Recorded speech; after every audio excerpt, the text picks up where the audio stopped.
And आपने YouTube पे काफ़ी सारी चीज़ें ऐसी देखी होंगी जो लोग काफ़ी ज़्यादा ज्ञान देते हैं कि भाई आप ये कर लो आप सही हो जाओगे, आप ऐसा करो तो सही हो जाओगे।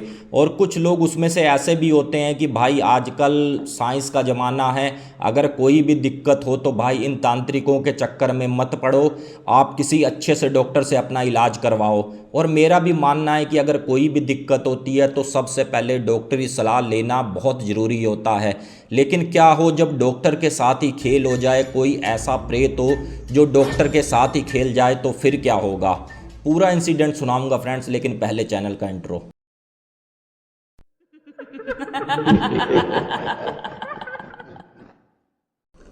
फ्रेंड आप सबको मेरी नमस्कार, मेरा नाम है अजय। मैं यहाँ से आपके लिए हॉरर वीडियो, देवकीय चमत्कार और लोक कथाएं लेकर आता हूँ। और साथ ही जो आप एक्सपीरियंस अपने भेजते हो लाइफ में हुए हुए हॉरर, वो मैं यहाँ से सुनाता हूँ। अगर आपको भी पसंद आते हैं तो फ्रेंड्स प्लीज़ चैनल को सब्सक्राइब कर दें। एक प्यारा सा कमेंट ये करें कि ये वीडियो आप कहाँ से देख रहे हैं। आइए फ्रेंड शुरू करते हैं आज की स्टोरी। फ्रेंड आज की स्टोरी आई है हमारे पास उत्तराखंड से। उत्तराखंड में गाँव पड़ता है चरमा, वहाँ से। और वहाँ के काफ़ी ज़्यादा विख्यात डॉक्टर की आज आपको स्टोरी सुनाऊंगा। और ये स्टार्टिंग से ही कोई चरमा में उनकी पोस्टिंग नहीं होती, उससे पहले वहाँ का जो जिला हॉस्पिटल होता है पिथौरागढ़ का, वहाँ पर उनकी पोस्टिंग रहती है। लगभग 2 से 3 साल वहाँ पर ड्यूटी देते हैं। और उनके पास काफ़ी ज़्यादा दूर दूर से लोग आते हैं और चरमा से भी लोग जाते हैं। और उनका सीन ये रहता है फ्रेंड्स, अगर आपके पास पैसे नहीं है या थोड़े कम पड़ गए तो डॉक्टर साहब ने आपको दवाई भी अरेंज करवा कर दे देनी और किसी को खाली हाथ नहीं भेजना। होता क्या था, अगर रात बेरात भी ज़रूरत पड़ गई उस डॉक्टर साहब के पास, कोई पेशेंट पहुंच गया कि डॉक्टर साहब आप ऐसा करो मेरे घर चलो, हमारी उसकी तबीयत ख़राब है या किसी की भी, तो डॉक्टर साहब ने अपना ब्रीफ केस उठाना और सीधा उसके पेशेंट के घर चले जाना। और वहाँ पर तो उनका नाम अब ऐसा गूंज रहा था कि भाई ये डॉक्टर नहीं, ये तो भगवान का रूप है। और 2-3 साल पिथौरागढ़ में अपनी ड्यूटी देने के बाद उनकी पोस्टिंग आती है चरमा के एरिया में। एक छोटा सा क्लिनिक मैं आपको कहूँगा, वहाँ पर उनकी ज्वाइनिंग होती है। और वहाँ के लोग भी काफ़ी खुश होते हैं कि भाई हमको इतनी दूर जाना पड़ता था, अब चलो ये डॉक्टर साहब हमारे घर में ही आ गए। और उस एरिया से भी डॉक्टर साहब काफ़ी ज़्यादा वाकिफ़ थे, क्योंकि 2-4-5 बार उस एरिया में आए हुए थे पेशेंट को देखने। होता क्या है, जैसे ही डॉक्टर साहब अपने क्लिनिक से शाम को बाहर निकल रहे थे, और उस समय मैं आपको बता दूं काफ़ी ज़्यादा बारिशों के दिन थे, जैसे अगस्त और सितंबर का महीना चल रहा था, तो उस समय आपको पता है काफ़ी ज़्यादा वायरल भी फैलता है, बुखार भी फैलते हैं, तो उनके पास पेशेंट काफ़ी आ रहे थे। अब जैसे ही शाम को 7-7:30 बजे अपने क्लिनिक से बाहर निकले हैं, अभी वो मुश्किल से 10 कदम की दूरी पर पहुँचे तो वहीं पर ही उनको एक आदमी खड़ा हुआ दिखा। और वो भारी सी आवाज़ में बोला, डॉक्टर साहब, डॉक्टर साहब। तो डॉक्टर साहब बोले, भाई बताओ क्या बात हो गई, क्यों मेरी को आवाज़ मार रहे हो। तो उस पर वो बंदा ये कहता है, डॉक्टर साहब इस तरीके से हाथ जोड़कर, डॉक्टर साहब आप तो भगवान का रूप हो और आप किसी को मना नहीं करते, आप सबकी मदद करते हो, मेरी भी मदद करो। तो डॉक्टर साहब बोले, बताओ तुम्हारी क्या मदद करनी है, क्या तकलीफ़ है। तो वो ये कहता है कि मेरे बेटे की तबीयत काफ़ी ज़्यादा ख़राब है डॉक्टर साहब, और यहाँ से बस आपको थोड़ी सी दूर चलना पड़ेगा, वहाँ पर हमारा घर है। और मैं डॉक्टर साहब तुम्हारे आगे हाथ जोड़ता हूँ, आप मना मत करना, अगर आप नहीं गए तो मेरा बेटा मर जाएगा। तो डॉक्टर बोला, चिंता मत करो, चलो मैं तुम्हारे साथ चलता हूँ, तुम आगे आगे चलो, मैं तुम्हारे पीछे पीछे चलता हूँ। एक लालटेन टाइप की होती है और वो दिखाते दिखाते आगे की तरफ बढ़ रहा था और डॉक्टर साहब उसके पीछे पीछे चल रहे थे। अब जैसे ही थोड़ा सा आगे फ्रेंड्स बढ़ते हैं तो एक पुल आता है। पुल के पार क्या होता है, डॉक्टर साहब ने ये सोचा कि इस गांव में तो मैं काफ़ी बार गया हूँ और इस बंदे को मैं पहचान नहीं रहा हूँ कि आखिरकार ये है कौन, और ये देखा भी मैंने इसको पहली बार ही है। अब जैसे ही पुल क्रॉस करते हैं फ्रेंड्स, वो गांव की तरफ ना जाकर एक पुल की तरफ, पगडंडी कह लो, पतला सा रास्ता इस साइड जा रहा होता है, तो उसी तरफ ही वो आदमी चला जाता है और कुछ नहीं बोलता, और डॉक्टर साहब भी उसके पीछे पीछे चल देते हैं। डॉक्टर साहब ये सोचते हैं क्या पता मैं इस एरिए में नहीं आया था पहले, इसका बेचारे का कहीं इसका घर होगा। और इसी तरीके से ही धीरे धीरे वो आगे को बढ़ते चले जाते हैं, डॉक्टर साहब पीछे को चलते चले जाते हैं। और डॉक्टर साहब ने एक दो बार उससे ये भी पूछा कि भाई तू ये बता, इधर की तरफ तो घर मैंने तो सुना नहीं किसी का है और पूरा गांव इस तरफ है और तू मुझे लेकर इस तरफ आ रहा है। वो कोई भी जवाब नहीं देता, कुछ भी नहीं बोलता। लेकिन डॉक्टर साहब फिर ये सोचते हैं यार क्या पता भाई, अब क्या कह सकते हैं, कईयों की आदत होती है कम बोलने की। अब जैसे थोड़ा सा और आगे बढ़ते हैं और इधर बारिश का मौसम होता है, बारिश भी रुक रुक कर हो रही थी और एक छोटा सा घर उसको दिखा तो डॉक्टर की जान में जान आई। बोले यार बंदा सही कह रहा था कि हाँ भाई घर है। अब जैसे ही घर के बाहर पहुंचते हैं वो बंदा फिर से इस तरीके से हाथ जोड़ता है और डॉक्टर साहब से ये कहता है, डॉक्टर साहब आप अंदर जाओ, मैं अंदर नहीं जाऊंगा। तो डॉक्टर बोला भाई ये कौन सी बात है भाई, तुम्हारा बेटा है, तुम्हारी अंदर पत्नी है, तुम्हें तो मेरे साथ अंदर चलना पड़ेगा। तो वो बंदा कहता है डॉक्टर साहब आप मुझे अंदर मत ले जाओ, वो बर्दाश्त नहीं कर पाएंगे और मैं अंदर जाऊंगा तो वो काफ़ी ज़्यादा रोएंगे और काफ़ी ज़्यादा फिर उनको कोई दिक्कत होगी तो मैं बर्दाश्त नहीं कर पाऊंगा। तो डॉक्टर साहब बोले ठीक है भाई जैसी तुम्हारी मर्जी। अब जैसे ही डॉक्टर साहब अंदर को जाते हैं तो उनकी पत्नी इस तरीके से बैठी हुई होती है, भगवान के आगे हाथ जोड़ रही होती है कि हे भगवान किसी को आप भेज दो जिससे मेरे बेटे की ज़िंदगी बच जाए और काफ़ी ज़्यादा इसको बुखार है। और डॉक्टर जैसे ही अंदर जाता है तो उसकी पत्नी पहचान जाती है कि ये भाई वही डॉक्टर हैं, पिथौरागढ़ वाले डॉक्टर हैं जो हमारे इलाके में आए हैं। तो डॉक्टर साहब को नमस्कार करती है। तो डॉक्टर साहब जब उसके बच्चे को देखते हैं तो ये कहते हैं कि भाई इसको तो बुखार काफ़ी ज़्यादा तेज़ है और सही समय पे आप लोगों ने मुझे बुला लिया, नहीं तो इस बच्चे की जान भी जा सकती थी। डॉक्टर साहब उसको एक इंजेक्शन लगाते हैं और थोड़ा बहुत उसका जो भी ट्रीटमेंट उनसे बन सकता था वहाँ से वो ट्रीटमेंट होता है।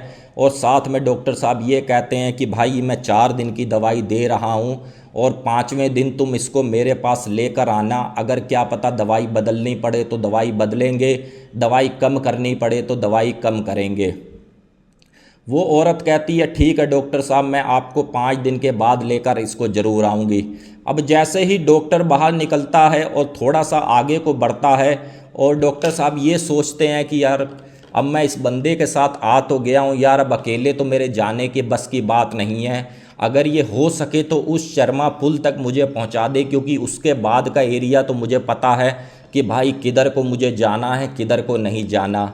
अब जैसे डॉक्टर इस तरीके से नज़र दौड़ाकर देखता है तो साइड में ही पेड़ के बराबर में वही आदमी खड़ा हुआ होता है और डॉक्टर साहब कहते हैं कि भाई अगर हो सके तो तुम मुझे उस पुल तक पहुंचा दो। तो वो बंदा कहता है ठीक है डॉक्टर साहब, मतलब इस तरीके से सिर हिलाता है, मुंह से कोई बात नहीं करता। अब जैसे जैसे बंदा आगे आगे होता है डॉक्टर साहब पीछे पीछे होते हैं और डॉक्टर साहब यही बस मन में सोच रहे थे कि भाई ये बंदा गड़बड़ाए ना, कहीं अब इसके बच्चे का मैंने इलाज करवा दिया ये कहे कि डॉक्टर साहब अपने आप जाओ। क्योंकि फ्रेंड्स मैं आपको बता दूं पहाड़ का एरिया है और काफ़ी ज़्यादा भाई जानवरों का भी खतरा रहता है। और उधर साथ साथ फ्रेंड्स रुक रुक कर बारिश भी काफ़ी ज़्यादा हो रही थी, बिजली चमक भी रही थी। अब जैसे तैसे डॉक्टर साहब पहुंचते हैं उस पुल तक, अभी पुल आने वाला ही होता है तो डॉक्टर साहब उससे ये कहते हैं कि भाई तुम अपना नाम तो बताओ। पहले तो वो बंदा कुछ बोलता नहीं, तो इस पर वो बंदा डॉक्टर साहब कहते हैं देखो अगर तुमने मुझे अपना नाम नहीं बताया तो मैं भाई तुम्हारे अगली बार बुलाओगे तो मैं दवाई के लिए तुम्हारे घर नहीं आऊँगा। तो इस पर वो बंदा बोलता है कि मेरा नाम राजू है। तो इस पर डॉक्टर साहब हल्का सा मुस्कुराए और ये बोले कि चलो ये बंदा कम से कम कुछ तो बोला, पूरे रास्ते गए तब शांत, पूरे रास्ते वापस आए तब शांत।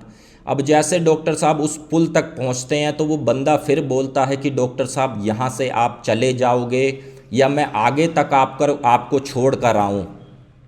डॉक्टर साहब ये कहते हैं भाई कोई बात नहीं, तुमने यहाँ तक मुझे छोड़ दिया, आपका धन्यवाद, और अब आप भी अपने घर चले जाओ। अब यहाँ से मुझे पूरा रास्ता पता है भाई, कौन सी मोड़ क्या है, कौन सा रास्ता किधर को कटता है, मैं आराम से चला जाऊँगा।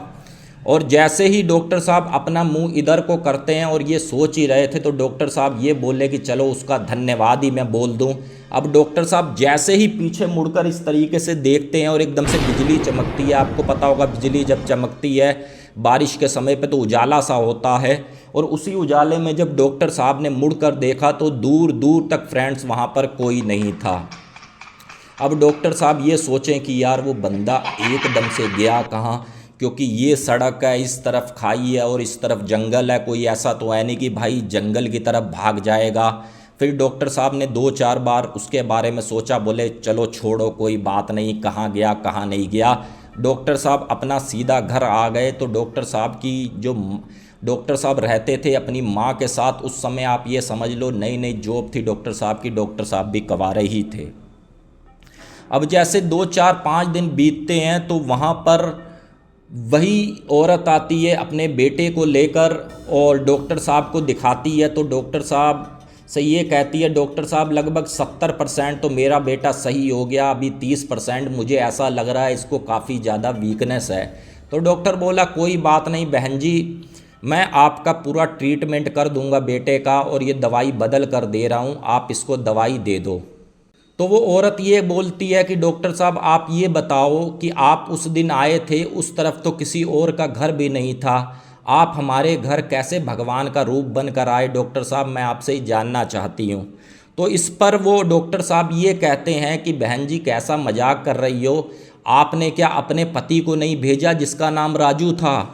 यहाँ पर वो औरत कहती है कि डॉक्टर साहब कैसे मजाक कर रहे हो, मेरे पति को मरे हुए तो पूरे 5 साल हो गए, तो वो कहाँ से आपके पास आएंगे? तो इस पर डॉक्टर साहब कहते हैं नहीं नहीं आप मेरे साथ मजाक कर रहे हो, मुझे राजू लेकर आया था और उसने ये कहा था कि मेरे बेटे की तबीयत काफ़ी ज़्यादा ख़राब है। तो यहाँ पर वो औरत सिसक सिसक कर रोने लगती है और डॉक्टर साहब से ये कहती है कि डॉक्टर साहब आज से ठीक लगभग 5 साल पहले मेरे पति की भी तबीयत काफ़ी ज़्यादा ख़राब थी और उनको भी काफ़ी ज़्यादा बुखार था, और बुखार उनके सिर पर चढ़ा और कोई भी यहाँ पर डॉक्टरी सुविधा नहीं थी, और हमने ये सोचा था कि जैसे ही सुबह होगी हम इनको पिथौरागढ़ ज़िले में या डीडी हाट शहर में लेकर जाएंगे किसी अच्छे डॉक्टर के पास, लेकिन रात में ही उन्होंने दम तोड़ दिया और उनकी मृत्यु हो गई। और पूरे 5 साल के बाद और आज ही के दिन और इस मेरे बेटे की भी सेम टू सेम वैसे ही तबीयत ख़राब हुई। लेकिन अगर आप कह रहे हो कि इसके पिताजी आए थे, तो भगवान जानता है कि क्या सत्य है क्या झूठ है। तो यहाँ पर वो औरत डॉक्टर साहब से 2-4 बातें और करती है। तो डॉक्टर साहब ये कहते हैं कि चलो ये सब बातें छोड़ो, जो मर गया वो वापस नहीं आता, आप ये दवाई लो और ऐसे ऐसे अपना बच्चे का इलाज करो। वहाँ से वो औरत चली जाती है और डॉक्टर साहब 2-4 मिनट तो ऐसे बैठकर सोचते हैं क्या मेरे साथ कोई भूत गया था, मेरे साथ क्या कोई प्रेत गया था जिसके मैंने बच्चे का इलाज किया। लेकिन फिर वही डॉक्टर साहब की थोड़े समय वहाँ पोस्टिंग रही, उसके बाद उन्होंने उनका एरिया फिर से बदला, डॉक्टर साहब वहाँ से चले गए। कुछ समय तक उनको वो चीज़ याद रही, फिर उसके बाद हर आदमी आपको पता है फ्रेंड्स अपनी लाइफ में बिजी हो जाता है। तो ये फ्रेंड्स पूरा इंसिडेंट मुझे भेजा है डॉक्टर साहब की बेटी ने। उनका ये कहना था कि अजय भैया हमने आपकी स्टोरी फेसबुक में देखी और हमने सोचा क्यों ना आपको ये एक्सपीरियंस हम भेजें अपने पिताजी का, और हमने पापा से पूछा था तो पापा ने ये कहा था कि मेरा नाम ना लें, उस एरिए में लोग आज भी मुझे जानते हैं तो अच्छा नहीं लगता कि मेरी मजाक बने, इसीलिए मैंने डॉक्टर साहब ही कह के उनको पुकारा है, उनका नाम नहीं लिया। और ये पूरा इंसिडेंट मैंने आपको बताया लगभग 1995-96 का है। बाकी फ्रेंड्स अगर आपको स्टोरी अच्छी लगी, पसंद आई, तो प्लीज़ चैनल को सब्सक्राइब करें और प्यारा सा कमेंट ये करें, क्या आप उन डॉक्टर साहब का नाम जानते हैं जो आज से 1995-96 में वहाँ पर पोस्टिंग थी? अगर नाम आप जानते हैं तो प्लीज़ कमेंट में ज़रूर लिखना। हर हर महादेव।